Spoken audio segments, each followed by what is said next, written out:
literally just to look for food that is high volume, low calorie. Yeah. And if you can have a list of those foods, it's amazing. Like for me, my go-to right now, out of all the foods I'm eating, because they're all like pretty good as far as like they're delivering on that. So like I finish a meal, I'm like, okay, I'm satisfied. Do I want to eat more? Yeah, because I'm in a fat loss phase. I could definitely eat more, but I'm good. I'm fine. The number one food that is the best by far for that is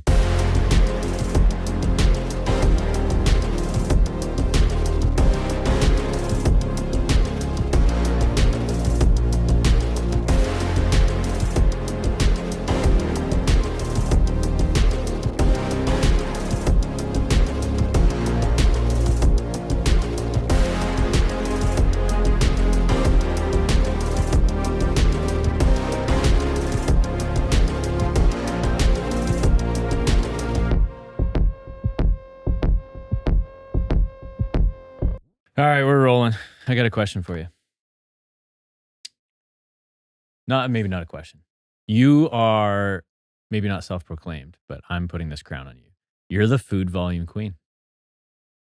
You're good. Now. You're good though at finding food sources that are filling. I'd like to say that you're the food volume. I'm getting pretty good because I see your meals and I'm like, whoa. I'm getting good at it. I think, but like you've been doing it longer than me. Yeah. But I think a lot of people don't know how to do that. But the foods I use is like yours looks more colorful. You have like you're eating chickpeas. Like this guy is opening a can of chickpeas. Mine are kind of exciting. He's got cucumber. He's got bruschetta mix. He's got onions. He's got mushrooms. He's got tomato sitting there. I think you're winning. I mean, I'm eating good. For sure. They're not like I have some boring meals, but they're probably you might be better at boring meals. Like because I literally told you that when I wanted you were making the pork tenderloin the other day, and I was like, "Can you make it plain next time? Because I don't want anything on it." Yeah, and it actually tasted really good. It didn't even have time to marinate, but while it cooked, it was sitting in all the sauces and juices and seasonings that I put it in. It was actually really good. By the way, pork tenderloin, like pretty lean source of protein. Yeah. Surprisingly. Right? Yes, it's really good. So if you're going to buy pork, go pork tenderloin. Yeah. And affordable. Not a crazy price either. And even we've been, other than pork, I've been doing instant pot chicken. Yeah. It's just plain. Yeah, if you're going to do chicken. But I like it like that. Chicken breast. I don't like plain chicken breast because it's disgusting. I like the taste of the chicken. Yeah. Genuinely. But I like a good sauce or seasoning, so I just dope it up with that. Yeah. Right? It takes on the flavor of whatever the meal You're a is. sauce king. Yeah, I'm a sauce boy. So wait, what was the question? Saucy boy. There's no real question, but I wanted to go through strategies to help people with eating more food while staying lean or getting lean if you're in a fat loss phase. Because a lot of people, I think, are still confused about, okay, I need to eat less food to lose weight. Yeah, kinda. You need to eat less calories. Yeah. You can eat more food because if I had a client like this when I was working with Crystal and I helped her lose, I guess technically 50 pounds, helped her lose 35 pounds. She went on her own, lost another 15 pounds on her own using the exact same strategies, same process, the same systems, everything. So like she ended up losing total of 50 pounds with the same stuff that she learned from me. And she laughed when she told me when she started with me, she was eating like Doritos for dinner and like, stuff like that. And she just got caught in this situation like a lot of like entrepreneur moms do, where they're like, okay, my health and fitness is like at the bottom of the totem pole. It's not getting any type of priority here. So she was just eating whatever. And a lot of it, she felt like at the end of the day, she was barely eating any food. And because that was true. So if she saw a bunch of people telling her, you need to eat less food, she'd be like, I'm confused. I'm already barely eating anything. It's like, yeah, she was not eating much food, but eating a lot of calories. Yeah, they were calorie dense. They were calorie dense, right? It's like in that amount of food volume, there's a high amount of calories. Yeah. So the calorie density is high. So if you can do the opposite, get higher food volume, less caloric density. Yeah. So that's going to be a lot of veggies. Yeah, a lot of veggies, some fruits. And then protein sources. That's why just leaner protein sources. You hear the typical whitefish and asparagus for bodybuilders. Yeah. Because it's something that will kind of sustain you deep in a prep because there is more volume, but it's very lean. it's like basically just protein and then a little bit of carbs from the veggies. Right? Yeah, but to me, I think I know the other bodybuilding classic is chicken and broccoli. To me, that's way more filling. Chicken and broccoli? Chicken, rice, and broccoli. But the chicken and broccoli, even the chicken has too much fat near the end. Yeah, but I mean, for someone who's just like dieting, you're not necessarily getting stage shredded, but you're gonna get lean. Yeah. Like right now, I'm getting. The issue is some people believe they can't eat broccoli because they think it makes them fart. Oh yeah, it does for a lot of people. Yeah, so, yeah. Just try cooking it more. Just cook it more. That's what I would do. Like extra, boil it extra, roast it extra. Boil it and then roast it. It's really good in the air fryer. Yeah, everything is. Yeah, air fryer makes everything taste good. Yeah, it's really good in the air fryer. But yeah, so like right now for me, I'm doing buckwheat. Yeah. I don't do, so this is why I pulled out rice actually. Because I was eating a lot of rice with my meals, if you remember, like that was kind of my go-to, right? If you were making me dinner, you'd make me rice. And I've basically, with my takeout meals, where I have 2 takeout meals a week, totally untracked, and I've maintained that throughout my entire fat loss phase. I do that with all my clients as well. I will have rice then if I have a meal that has rice or whatever. But at home, on tracked meals, I don't eat any rice because it takes up way too much of my carbs. Yeah. Right? The volume is small. I'm like, man, this is barely any food, but it takes up a shit ton of my carbs. So I swapped it for potatoes is a really good option. I don't have a ton of potatoes, but I'll probably add some in because they are very satiating, filling for not that many carbs. And I'm doing a lot of buckwheat. I'm doing a lot of buckwheat right now. And that's awesome. Oatmeal would be a good one too. Oatmeal would be like a similar buckwheat kind of alternative. Yep. And then it gets fluffy. Yeah. Like cream of rice is good. Cream of rice could be better. Cream of wheat is good if you can eat that. Like that's what I ate for lunch. And I'm like, oh, that was like a good amount. It's a lot of food. Yeah. Yeah, not a lot of calories, but it's a lot of food. Because it with the water, right? Yeah, it expands. So anything that you cook in even rice to an extent, it gets to a point though where you could find higher volume things. Yeah.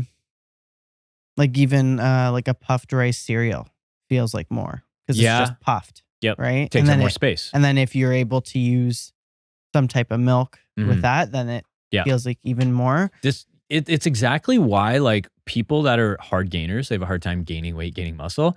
They're the opposite, where they're probably eating too healthy or not, but they're just not eating enough. But a lot of the times I see people that are hard gainers, they struggle to put on muscle and gain weight.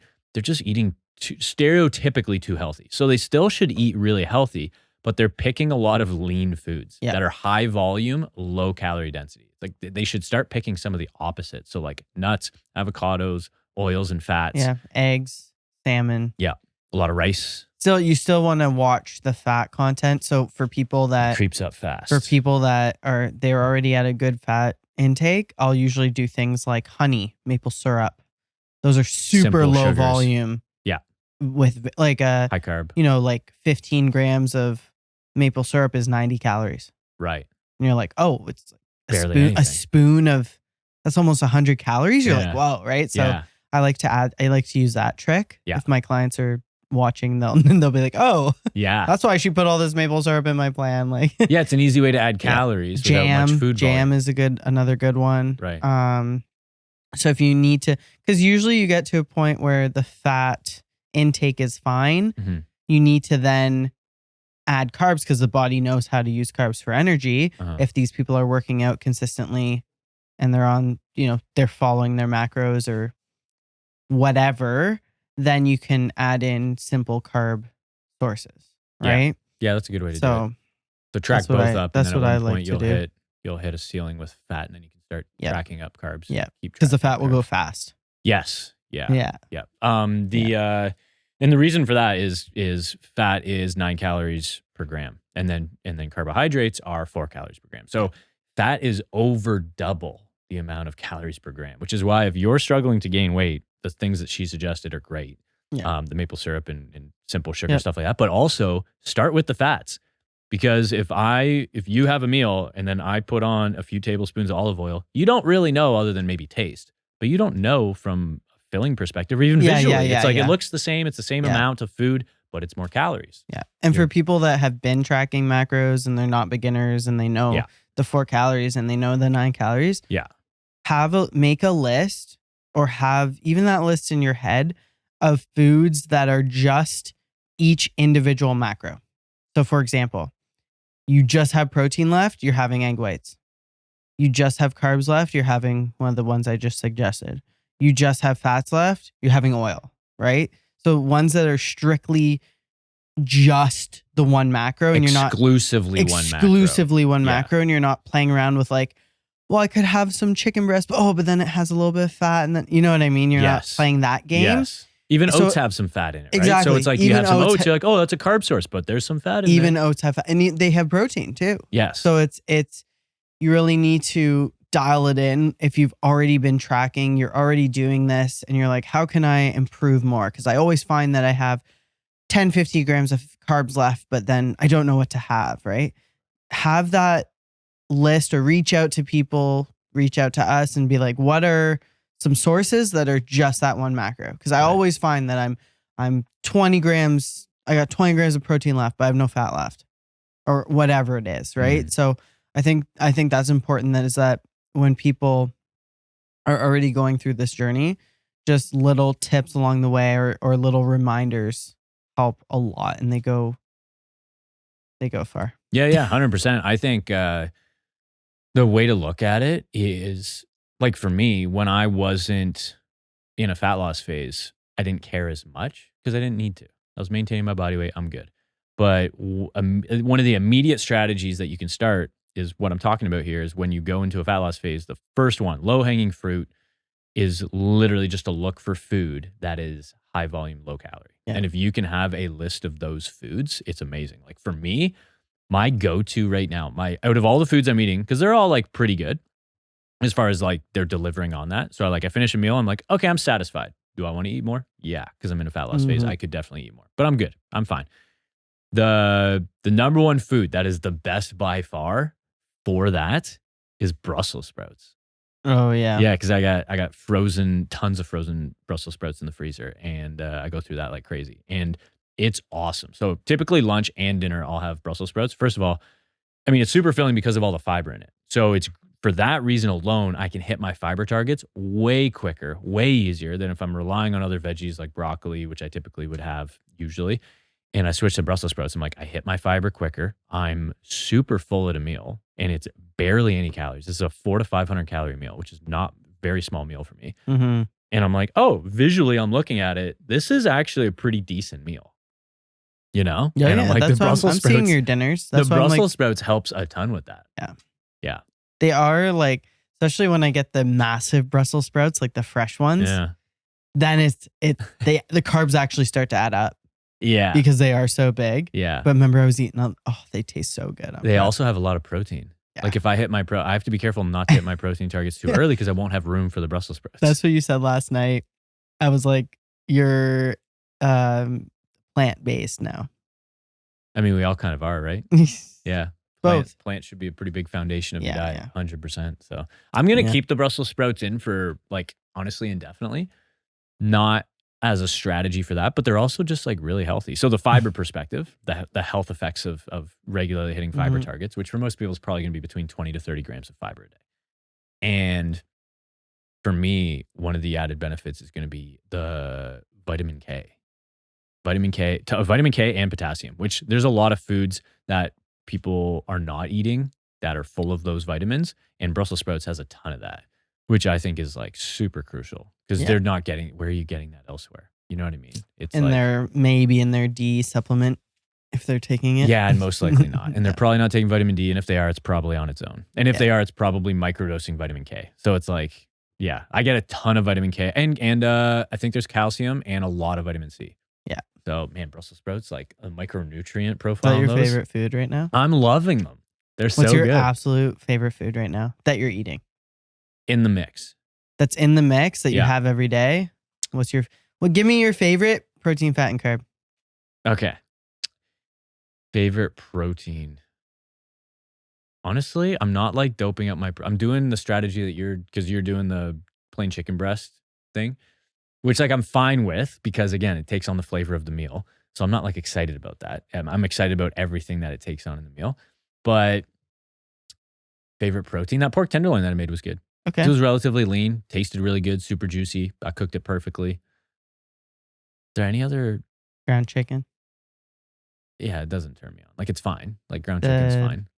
Yeah, okay. So honestly, protein's the most boring one. It's okay. funny enough. Yeah, and I love my protein, but like, fats. Yeah. So that would be it.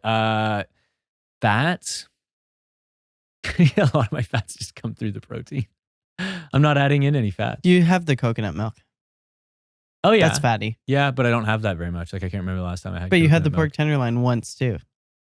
Yeah, but that was but that was more recent. So yeah, I don't know. Okay, so what's your favorite carb? It's all just carbs, dude. That's all it is. Like there's no like. This is the thing. This is why I'm not answering this, because I get a bunch of protein. It's all boring. It takes on the flavor of the other meat, of the sauces and the seasoning. So there's nothing exciting about the protein. The protein also carries some level of fat, so that naturally gets pretty close to my fat targets at the end of the day. So there's no like exciting fat that I'm adding in. Last night, I was able to add a little bit of almond butter because I was short on my fats, right? So I made room for this like pumpkin pie filling thing that Sam made for me. That's, by the way, pumpkin filling. That's probably your favorite carb. Yeah, the pumpkin is one of my favorite carbs right now. Yeah. So it's very low calorie. It's pumpkin pie without the crust. Yeah, it's just pumpkin pie filling. It's so good. So pumpkin. It's not filling because that's different. They still like add more stuff in it? So the pumpkin pie filling, there's an actual can that's like a pumpkin pie filling that's like pre-made. It tastes This is a homemade pumpkin filling. I wouldn't say it's like tastes the same to me. So it's basically pumpkin pie filling. Yeah. But it tastes. It's just pumpkin, and pumpkin Tell them has it's from scratch. Pumpkin has a Pumpkin has a lot of vitamin A, which is another fat soluble vitamin that a lot of people I think do not get enough of either. And so that was a reason I wanted to add it in. And then I looked at the macros on it. I'm like, oh, this is pretty lean. Yeah, so I can easily make room for this little pumpkin bowl at the end of the night as like a sweet treat that's not terribly sweet, but sweetish. Well, there's sugar in it. Yeah, but that's what I mean. Like heavily reduced amount. Yeah. And it's not too sweet. It's not like blowing my brains apart, you know? And but it's like I can easily make room for it at the end of the night. And the other thing that's like tied with it is gonna be these made good vanilla like Rice Krispie bars. The Rice Krispie square that's gluten free. Yep. And like dipping that with the pumpkin pie filling thing. Like both of those are not that crazy calorie. I can make room for those some nights. Freaking awesome. So those two are delicious. Yeah. Yeah. That's Other true. than that, it's like I like all my meals though. It's like it's a boring protein with some type of sauce I typically am fine with. Sweet Thai chili, a lot of Frank's or mustard because I want like low calorie sauces for the most part. And then it's going to be like buckwheat, onions, mushrooms, egg whites, and Brussels sprouts. Yeah, right? it's a prep diet. Yeah, it's pretty, and it's a lot of simple, same meals or similar meals over and over near again. The end of prep, I would do like just like an egg white omelet. Yeah. But just like a flat circle. And then I'd put the nut butter inside and then just flip it. Yeah, I remember you doing that. And that was like the best thing ever. In the past, I've done I could get down with that. In the past, I've done egg white and pumpkin. Okay. And made like a pancake. I could get down with that. That was good. Yeah. It's weird, right? But I'm like, I could see how that could be good. Yeah, it's weird, but it works. And you're like, because the egg whites take on the flavor, the pumpkin. And you're like, the pumpkin tastes better than the egg whites. Yeah. Right? Yeah. So you're like. The egg white is just the vehicle to get the pumpkin. Right? Yeah. And you're getting protein. So you're like, perfect. Yeah, exactly. And it's straight up protein. And it provides food volume. Yes. That's the thing. It's like egg white's a lot of volume. Basically, think about it like this. Food volume, think about like the water expanding into foods and stuff like that. Thinking about that, like that was an aspect you brought. You can like distill it down to like two kind of main things, I think, where it's like high fibrous foods or very lean protein. Yeah. Like the leaner the protein, probably the more filling it's going to be. But even, forget the high fiber veggies. Sorry to interrupt. Even like low fiber, like lettuce. Yeah, you're right. Zucchini. You're right. So veggies in general, really. Zucchini, I would abuse zucchini on prep. Yeah, true. And eat like 5 zucchinis. So I guess so I guess almost maybe you could look at it like 3 things. It's like super lean proteins, as lean as you can go. A lot of seafood and fish and chicken breast and stuff. High water veggies. I would say veggies in general, right? Yeah. Like but even like I could have way more zucchini than I can have Brussels sprouts. Fair enough. Okay. Yeah. The fiber actually makes it less, like you can have less. Yes. Technically. That's what I mean. It's high volume, so it's hard to eat. Yeah, so that's the point. It's like I have a few Brussels sprouts. I'm like, I'm already No, full. I mean it's higher calorie. Brussels sprouts are way higher calorie than because of the fiber. Yes. Then zucchini, then lettuce, right. Then so it's spinach. So Brussels sprouts is really high volume, medium calorie. Yes. What you want to find, like every now and then, is like high volume, low calorie. That's like that's like perfect, right? You don't have to do that all the time. Like that's a sad way to live, obviously. But it's like there's a function and utility to doing this. Yeah. You know, and it's temporary, right? And then for fats, you would want to stick with some that still have protein for volume wise, because oils is low volume. So easy to add so nut many butters are low volume. Yeah. Nuts are low volume. Yeah. But if you have like salmon or ground beef or eggs, that's a little more volume. Yeah. But really, when it comes to food volume, you're looking at protein and carbs. Yeah. To really try to fluff it up. Yeah. Yeah. So, yeah. Like a meat and veggie based diet. Yeah. A lean meat and veggie based diet is going to be very filling and low calorie. Yeah. Just by definition. And then going back to when you're saying that people thought they were not eating enough, and then they start to eat healthier, and they're like, this is too much food now. Yeah. Even I have that with people starting a prep, because all of a sudden they cut out all the junk, and now we're back to cleaner foods, and they're like, are you sure I'm eating, like, I feel like I'm eating too much here? Yeah. And you're like, no, your calories are definitely lower because you were eating like 5 cookies every night. I have clients right now that are really struggling because they're really good with their nutrition, and they enjoy eating healthy, and they've been doing it for a while. Yeah. And when I increase their calories, they find it hard to eat more of those. Yeah. And that just means that's a skill in and of itself too. So I have to show them like, hey, your lunch, like, we could buff up the fat a little bit there. Like, it's very lean. So it's like, oh, I didn't even realize. It's like, yeah, it's not going to take up any more space in your stomach. It's just more calories to the meal, right? Yeah. So you don't have to like, they're like, do I just eat more of my protein? I don't think I have any room left. I'm stuffed after lunch. Like, no, keep the protein the same. We can just increase your fat a little bit. Easy. Yeah. You know, so. Anyways, I'm hungry now. Yeah, I'm already hungry now that we're talking about food. We got to have lunch soon.